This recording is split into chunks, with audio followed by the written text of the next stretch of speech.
When you hear the name Jeffrey Epstein, the first thing that comes to mind is wealth, money, and powerful friends. But today's story isn't about the wealth itself. It's about how a system failed children and protected a predator for decades. This video is not meant to shock you, and it's not a graphic. It's meant to explain how this happened and why it should never happen again. Jeffrey Epstein. Jeffrey Epstein is a financier with no clear source of wealth, which is the type of source of wealth that is creepy because you don't exactly know its source. Anyway, but he had unlimited access to power, presidents, billionaires, and princes as well.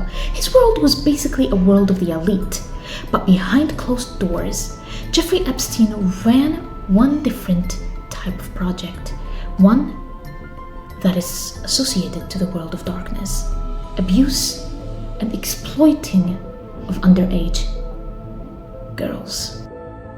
Now, how did his system work? Epstein didn't hunt randomly.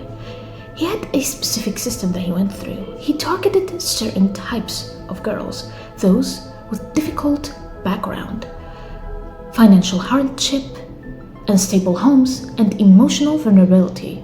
And it's not because those girls were weak, but most likely because these girls were less to be protected by society. He often also recruited women and older girls to recruit younger ones. This made it sound normal, familiar, and harmless, mostly for the younger ones. It was framed to be something like a normal message for the younger ones, so it felt really safe to go through. Let me tell you, this was not some sudden violence. It was grooming. It was at first crossing boundaries, then creating confusion, then silencing the doubt with money, which was very much planned for through and through to make the victim fall into their hands slowly.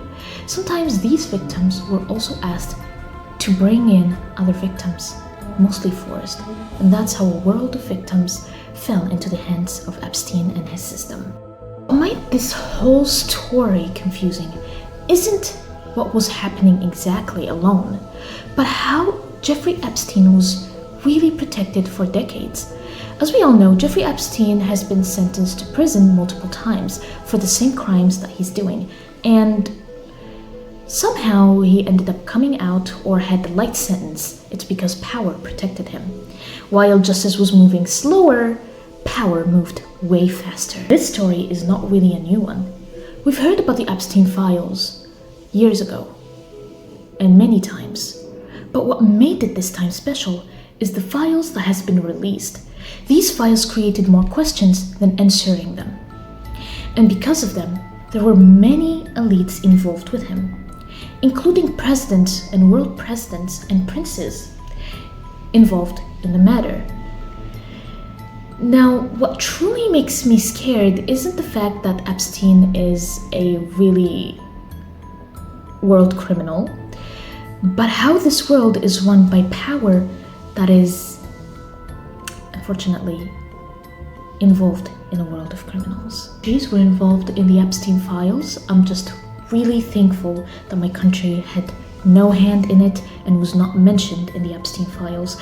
I'm hoping that all the victims that were in the Epstein matter to rest in peace, those who died and those who escaped to seek a beautiful life afterwards. And I'm hoping that this doesn't happen again, and hopefully the world changes for the better. So this was basically the Epstein story that has been going on around recently for those who didn't understand. And let me know your thoughts in the comments. Do you think Epstein is really dead like they claim him to be, or he's still alive somewhere living luxury in secret?